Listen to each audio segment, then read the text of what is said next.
There's still a large police presence here just to handle any chaos. Walk with me over here and I want to show you something quickly. During some of the melee that we saw earlier, this police car was damaged. You can see there's dents on the side of the car. I just spoke with the FBI and I have learned that those two officers will survive. They were shot while serving a search warrant in a home just down this road. You can see behind me, this home is ripped completely apart. Everywhere on the ground you see trees that were just uprooted. And if you take a look over here, you can see a parking sign that was bent over. All of this happened between 9:45 and 10:45 last night. 3 shootings, but at this point, no one has been arrested. I'm not involved in this litigation. I'm not a party. I'm not a named party at all whatsoever. Why are you here then? We're talking about explosions that are shaking homes and scaring all kinds of people, forcing dozens of firefighters to jump inside of their trucks. According to this autopsy, Michael Brown was shot at least 6 times by that Ferguson police officer. The doctor who performed this private autopsy and Michael Brown's family will hold a press conference here at 9:30 this morning. You walk around and you look at license plates trying to pick out funny words. Now this is a license plate we're talking about. Take a close look. What do you see? Welcome to Kiekow's Kitchen. I want to show you guys how this works. If you take a look over here, these sausage and egg biscuits, you buy one of them for $1 and all the proceeds go to help needy families pay their heating bills. This is exclusive video taken inside the University City Froyo. Watch as a customer throws his money at a cashier. Seconds later, the cashier throws an entire bowl of frozen yogurt at the customer. All in my face, on my clothes, on my shoes, everywhere, in my head. It all started when Andrew Caldwell tried to get a discount on his frozen yogurt. Filled it all the way up to the top. I had some Kit Kats, I had some Reese's on it. Andrew says the cashier called him a homosexual slur. I did look at her crazy. And I'm like, did you just call me a You may recognize Andrew. A video of him announcing that he was no longer gay went viral in 2014. I am delivered. I don't like men no more. I said I like women. Women. I said women. I'm not gay. Andrew says the cashier recognized him from the video and began calling him the slur. No, that is not true because I'm gay. Anybody here that I work with knows I'm gay. The cashier tells me she had never seen Andrew's viral video. So you didn't know who he was? I didn't know who he was. That's a lie. That was the first time that I saw him. Stephanie Diaz also says Andrew started the confrontation. He showed me his driver's license. He was like, I need a discount, you.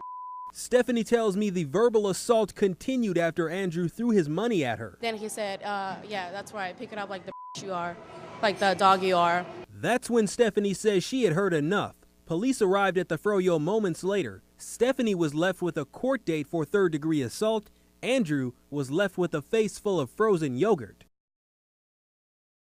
I just spoke with the FBI and I have learned that those 2 officers will survive. They were shot while serving a search warrant in a home just down this road. Now this is in the 1800 block of Hanley Road in Hanley Hills. Now this all happened around 3 this morning. There is a large police presence here and at this point it's unclear if the suspect is in custody. Let's take a look at the suspect. He is 33-year-old Major Washington. He is considered armed and dangerous and wanted for first-degree murder and first-degree assault on an officer. University City Police say that he shot his mother to death during an argument. He is also accused of shooting a University City police officer who responded to the shooting Monday night.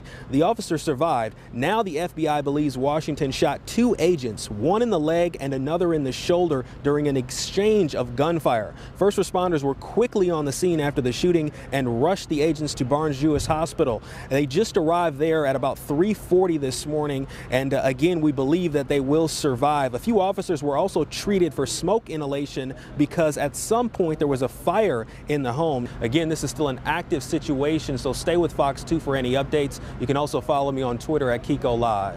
Reporting live in Hanley Hills, Anthony Kiekow, back to you. Yeah, you know, Anthony, I mean, he allegedly shot these 2 FBI agents this morning. The man we're talking about here, have you heard any other gunfire since you've been there?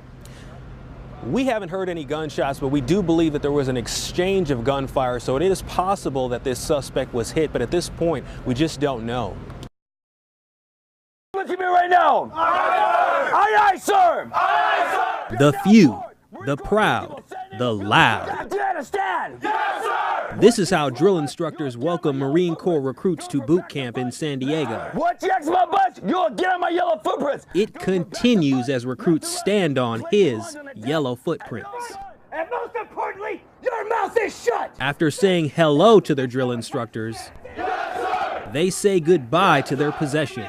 Give me your ID now! Yes, sir! The deafening directions are aimed at pushing recruits like Manchester, Missouri native Christopher Harvey to perform under pressure. Put in the green bag now! All right, sir! The Parkway South graduate gets another dose of drilling from the instructors during a phone call home. These are the only words the 18-year-old's family will hear from him for 13 weeks. 6. I spoke with recruit Harvey at the St. Louis recruiting station right before he left for boot camp. Well, there's no fear for me, but I mean, I can see my mom being afraid, you know, just because I'm her middle son, so. I don't have to tell you how much I miss you. This is a letter recruit Harvey's mom plans on sending him during boot camp. She hopes it helps him endure. If I had to see it, I would be that mom that'd be like, hey, stop yelling at my baby like that. In 2013, 791 recruits came through the St. Louis recruiting station. 740 graduated. This is the celebration for those who graduate.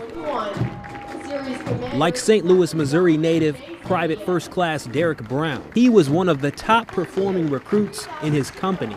Brand new dress blues for a brand new Marine. Boot camp was rough. It was more mentally tough than physically, but overall, I just stayed motivated. The Oakville graduate's mother feared he wouldn't finish. I was worrying about him when he gave me his first letter. But on this day, her fear was replaced. I'm such a proud mother, I can't even really explain it. It's a contagious feeling,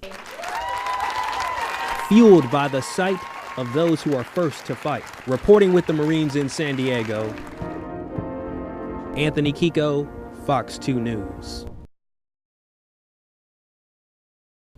This is surveillance video you'll only see on Fox 2 of a heated confrontation inside the Wellston police station. It shows Stephanie Douglas shackled to a stool. And I guess I must have said something he didn't like. Watch as the police officer sprays mace in Stephanie's face twice. I couldn't breathe. I feel like I was going to suffocate. I had to holler and tell him, I can't breathe, I got asthma. Stephanie calls the April 5th incident excessive force. And I was gagging and spitting. Stephanie was arrested by the officer for disorderly conduct near her Wellston home. So when I did give him my information, I gave him my name with an attitude. Stephanie tells me she regrets getting an attitude with the officer, but she also says she didn't deserve to be maced. It was painful. And it was hurtful. It just goes around her ankle. I spoke with the Wellston police chief about the incident. This was sort of a gray area with what he said, the officer said was happening, and what the lady said was happening. Because of that, the chief is working on a new policy that limits his officers' ability to use force. We serve the citizens, and that's what we want to do. But Stephanie says the officer who maced her failed to protect or serve. You're supposed to be an officer, the man of the law in a uniform. Tom, Manny, we've all played the license plate game. You walk around and you look at license plates trying to pick out funny words. Now, this is the license plate we're talking about. Take a close look. What do you see? Well, the woman I spoke with, she says she doesn't see anything funny. The license plate reads WH0R8X. Deb Levy refuses to put it on her car. I'm driving around with that plate and when people go, oh, there's you know. While it's missing an E at the end, Deb says it basically calls her the dirty word 8 times and could invite others to do the same. Who wants to drive around with that word on the back of your car? Would you? Her teenage daughter Abigail doesn't want to drive a car with this license plate either. Yeah, that's probably not a good idea to drive it. They've left an expired plate on their car and are keeping the new plate inside the car in case they're stopped by police. When Deb complained about the plate, she says she was told she'd have to buy a replacement. Hello, this is Anthony Kiekow with Fox 2 News. But after I called the Missouri Department of Revenue, officials agreed to give her a replacement plate for free. And it took Channel 2 to make this happen. And why should it take a news station to make something simple like this happen? The numbers and letters on the license plate were selected based on a standard formula, so there are other Missouri plates that are similar. And that's just not right. So what do you think about the plate? You can join the conversation at fox2now.com. Now, Deb tells me that this was never about the money, but in case you were wondering how much she would have had to pay for a replacement plate, stay tuned and you'll learn that coming up at 10. Reporting live, Anthony Kiekow, Fox 2 News. Told you I would never give up on you. Tears fall from Justin Boyer's eyes during a phone conversation with his wife. Dow Boyer is being deported to Thailand. I just don't understand how they could do this, tear families apart. The 45-year-old mother of 4 has been in jail since March. Scared. You know, this is my home. I might not be born here, but this is my home. Dow was 9 years old when she came to the U.S. with her parents. She was issued a green card and eligible to apply for citizenship 5 years later. Love you. But a painful catastrophe and a poor choice in 2010 uncovered something that now threatens to tear this Bonterre family apart. I had an accident at work. A vehicle come off of a lift and crushed both my legs. And as the medical bills began to mount, Dow began stealing from her job to pay the bills. She was convicted of an aggravated felony in 2013 and ordered to pay $50,000 in restitution. I'm not proud of it, okay? What I did was wrong. It was wrong. And it revealed that Dow never completed her citizenship process. She was classified as a permanent resident. According to ICE, certain aggravated felonies can result in the revocation of this government-bestowed immigration benefit and ultimately lead to deportation. I know she got in trouble, but she's done everything to make it right. She was paying the restitution to her former employer, who upon learning about Dow's situation, wanted to drop the charges. She knows that Dow was a good person and that she just made a bad choice. A choice that ICE officials tell me will result in her being deported, despite the tears of her husband and children, 2 of whom serve in the military. My wife's children are good enough to die for this country, but she's not good enough to live in it.